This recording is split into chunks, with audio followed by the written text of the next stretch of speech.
Pemirsa, berikut kita simak wawancara eksklusif kami bersama Kepala Perwakilan Bank Indonesia Provinsi Bali, Chausa Iman Karana, dengan topik BI Optimis Pertumbuhan Ekonomi Bali 2019.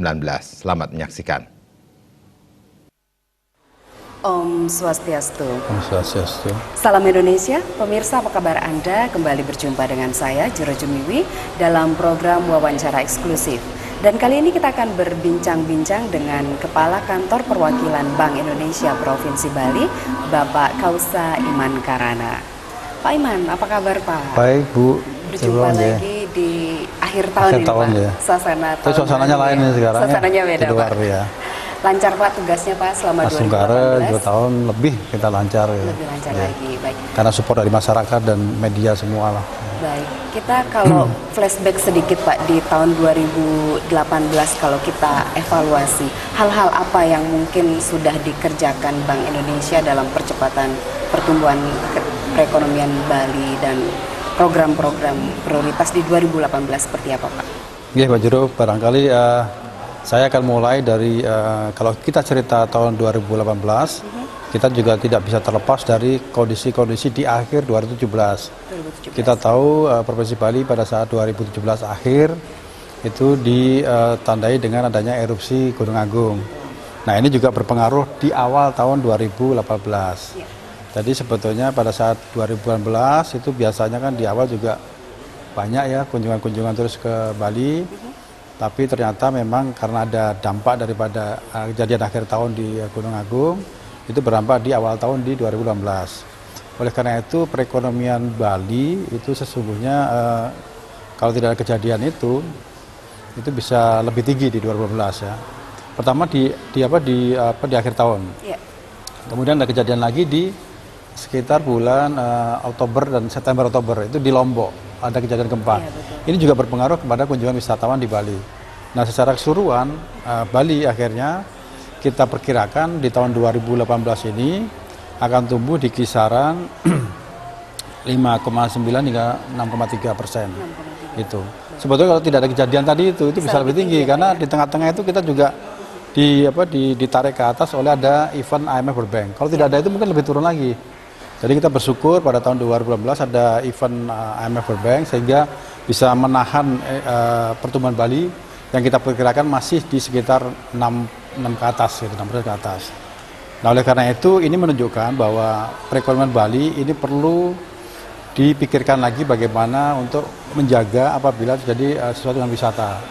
Karena kalau kita lihat dari struktur ekonomi, perekonomian Bali memang sangat tergantung dari pariwisata. Tadi terbukti di akhir tahun sama di akhir tahun di awal dan juga di ujung kan, sehingga berpengaruh. Oleh karena itu kami mengusulkan perlu dipikirkan bagaimana mencari sumber-sumber pertumbuhan ekonomi baru dan juga membangun akses masuk ke Bali selain daripada udara.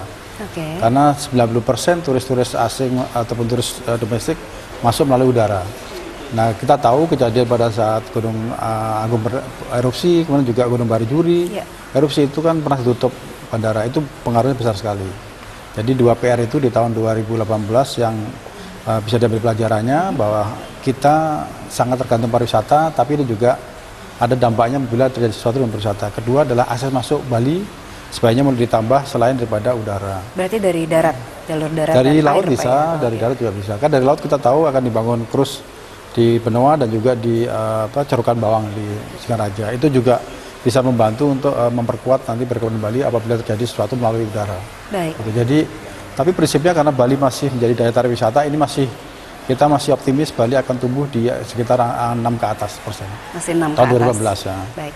Dan sebenarnya bisa lebih dari itu kalau... harusnya bisa lebih dari itu karena memang ada kejadian di akhir tahun 2017. Kemudian ada juga gempa Lombok yang berpengaruh juga ternyata. Ternyata berpengaruh ke... Iya, ternyata banyak juga Bali, yang Pak, membatalkan pada saat itu. Untungnya masih ada IMF World Bank, sehingga masih tertutup.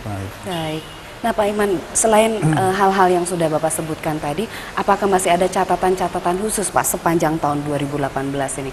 Kalau kita tengok kembali hal-hal tadi Bapak sudah sampaikan ada 2 hal yang menjadi pelajaran bahwa satu mulai dipikirkan akses selain udara untuk masuk ke Bali, kemudian yang kedua ada sumber-sumber pertumbuhan ekonomi yang non pariwisata. Nah, itu boleh mungkin diperdalam Pak? Ini menarik sekali Mbak Jero. Jadi memang tadi saya sampaikan untuk masalah pariwisata Bali sendiri sebetulnya sudah bagus, tapi alangkah lebih bagus lagi kalau kita katakanlah reorientasi kembali gitu ya.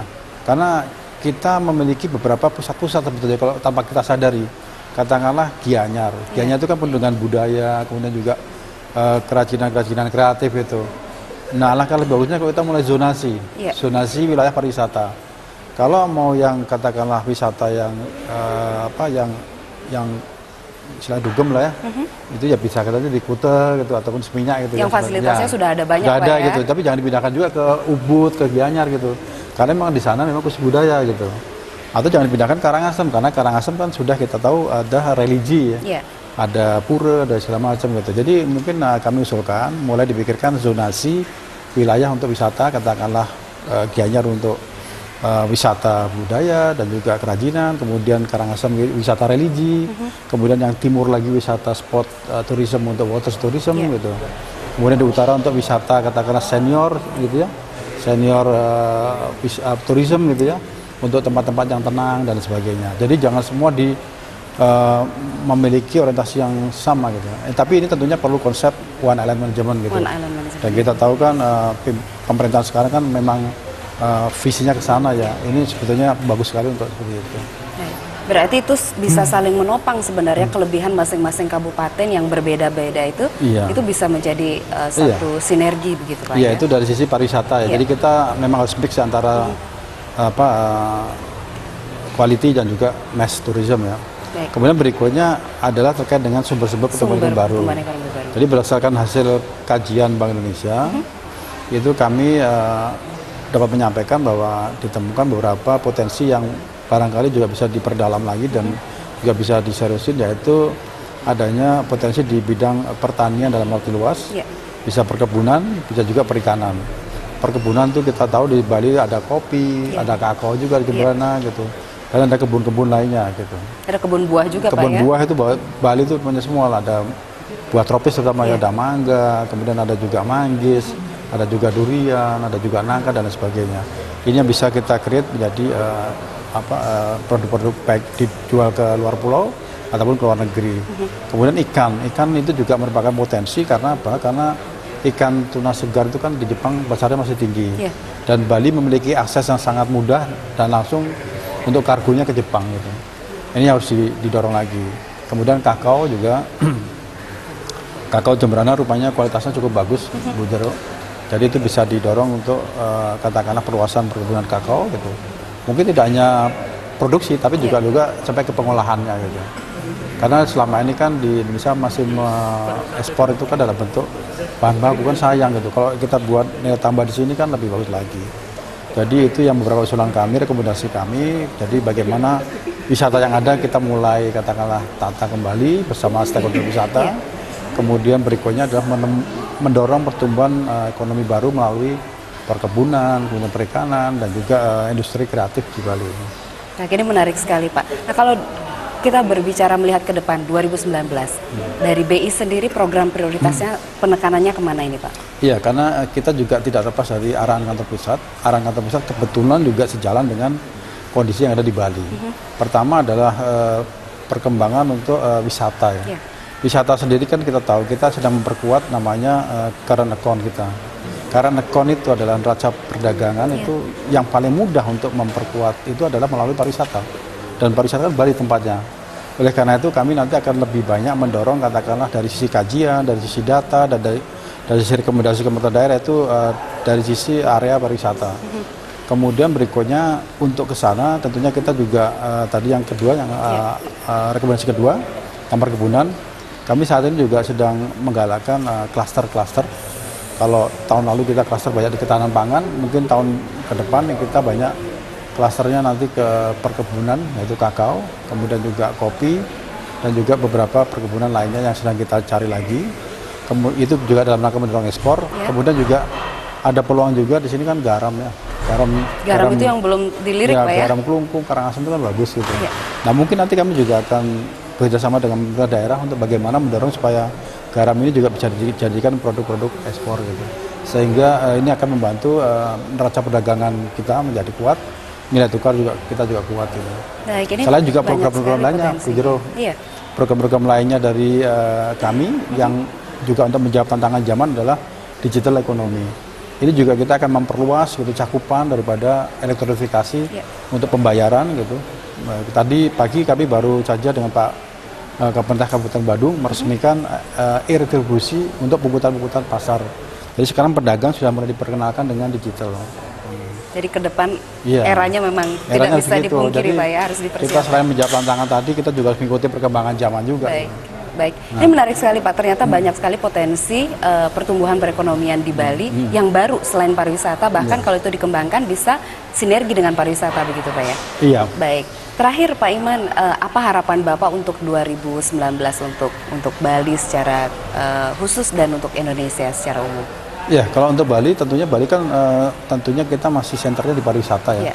Karena untuk merubah ataupun katakanlah melengkapi tadi dengan perkebunan dan juga kerajinan kreatif kan perlu waktu juga lama.